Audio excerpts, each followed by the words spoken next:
Hello friends, வணக்கம். Vinayagar Chaturthi special கொழுக்கட்டை recipe தான் பார்க்க போகிறோங்க. ஏற்கனவே புழுங்கல் அரிசியில் செய்த கொழுக்கட்டை ரெசிபி நான் போட்டிருக்கேன். இது பச்சரிசி மாவு வச்சு உள்ள ஸ்டப்பிங் வச்ச கொழுக்கட்டை.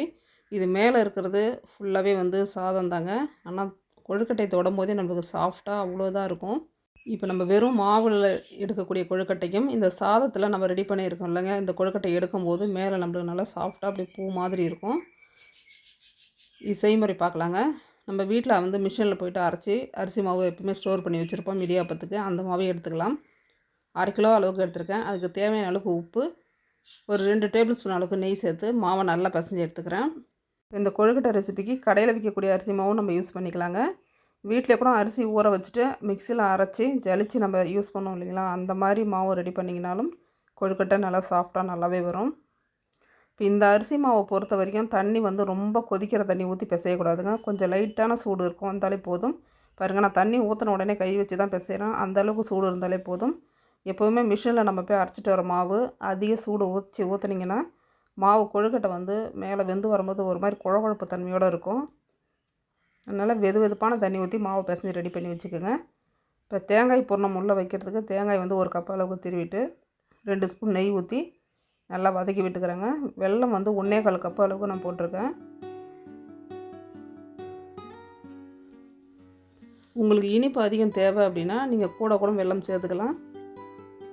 கொஞ்சமான அளவு ஏலக்காய் தூவி தேங்காயை நல்லா வதக்கிட்டு இறக்கி வச்சுக்கலாங்க.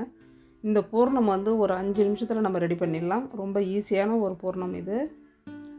டேஸ்ட்டும் ரொம்பவே நல்லாயிருக்குங்க. தேங்காயில் நெய் வெல்லம் சேர்த்து நீங்கள் சாப்பிட்டு பாருங்கள், டேஸ்ட்டும் அவ்வளோ நல்லாயிருக்கும். இப்போ நம்ம மாவை பிசைஞ்சு ரெடி பண்ணி வச்சுருக்கோம். வாழை இலையில் நெய்யை தடவிட்டு, நெய் இல்லைனா நீங்கள் ஆயில் கூட அப்ளை பண்ணிக்கலாங்க.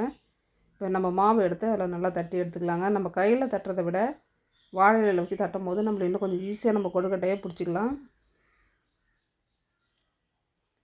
இப்போ இந்த கொழுக்கட்டை வாழை இலையிலே தட்டி கூட பூர்ணத்தை உள்ளே வச்சு அப்படியே இலையை மூடி கூட நம்ம வேக வச்சு எடுத்தோம்னா இன்னுமே நம்மளுக்கு ஹெல்த்துங்க. அந்த வாழை இலையில் இருக்கக்கூடிய சத்துக்கள் எல்லாமே நம்மளுக்கு கொழுக்கட்டையில் இறங்கிடும். கொழுக்கட்டை உருண்டை பிடிச்சி எடுத்ததும் பாஸ்மதி ரைஸ் ஒரு 100 கிராம் அளவுக்கு ஊற வச்சு எடுத்து வச்சுருக்கேன். ஒரு 2 மணி நேரம் அரிசி ஊறணும்.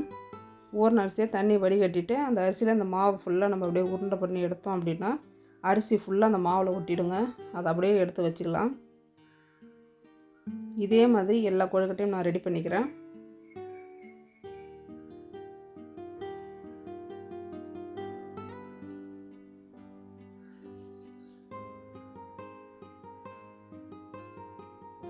இந்த பூர்ண கொழுக்கட்டை செய்கிறது சிலர் ரொம்ப கஷ்டம், அது சரி வராது, எனக்கு மாவு கரெக்டாக வராது அப்படின்னு நிறைய பேர் நினைக்கிறாங்கங்க. சுட தண்ணி லைட்டான வெதுப்பான தண்ணி வச்சு நீங்கள் மாவு பிசைஞ்சு ரெடி பண்ணி பாருங்கள். ஆயில் இல்லைனா நெய் எது வேணாலும் சேர்த்துக்கலாம். பர்ஃபெக்டாக வரும் நம்மளுக்கு கொழுக்கட்டை. தண்ணி ரொம்ப கொதிக்க வச்சு ஊற்றிடுறாங்க ஒரு சிலர் தெரியாமல். அதுமாரி ஊற்றும் போது தான் மாவு ரொம்ப ஒரு மாதிரி குழன்னு ஆன மாதிரி ஆகிடும். எல்லா கொழுக்கட்டையிலும் அரிசியை ஃபுல்லாக அப்ளை பண்ணி ரெடி பண்ணி எடுத்துக்கிட்டாங்க. இப்போ இட்லி பாத்திரத்தில் தண்ணி வச்சுருக்கேன். நல்லா தண்ணி கொதித்ததுக்கு பிறகு நீங்கள் கொழுக்கட்டையை வைங்க. இப்போ வாழை இலை வச்சு அதில் நான் கொழுக்கட்டை வச்சுக்கிறேன். நீங்கள் துணியும் வைக்கலாம், அப்படி இல்லைன்னா இட்லி தட்டில் ஆயில் தடவிட்டு அதில் வச்சிங்கனாலும் நல்லாவே வருங்க. ஒரு 15 நிமிஷம் ஆகும். நம்ம அரிசி அதில் ஒட்டி வச்சுருக்கிறதுனால ஒரு 15 நிமிஷம் ஆகும். ஒரு சிலருக்கு அரிசி வேகலை அப்படின்ற மாதிரி சிலர்லாம் சொல்கிறாங்க. அவங்க என்ன செய்யணும்னா இட்லி பாத்திரம் திறந்துட்டு அந்த கொழுக்கட்டை மேலே லைட்டாக தண்ணி தெளிச்சிட்டு திரும்ப மூடி வைங்க. ஒரு 2 நிமிஷம் இல்லை ஒரு 3 நிமிஷம் மூடி வைங்க. அந்த அரிசி நல்லா பூவாட்டம் மலர்ந்து வந்திருக்கும்.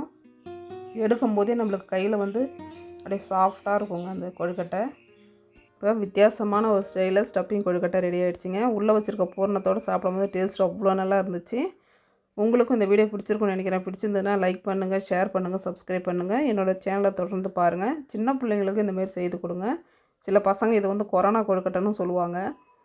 பார்க்குறதுக்கும் கொரோனா மாதிரி தாங்க இருக்குது. இந்த வீடியோ பிடிச்சா லைக் பண்ணுங்கள். தேங்க்யூ.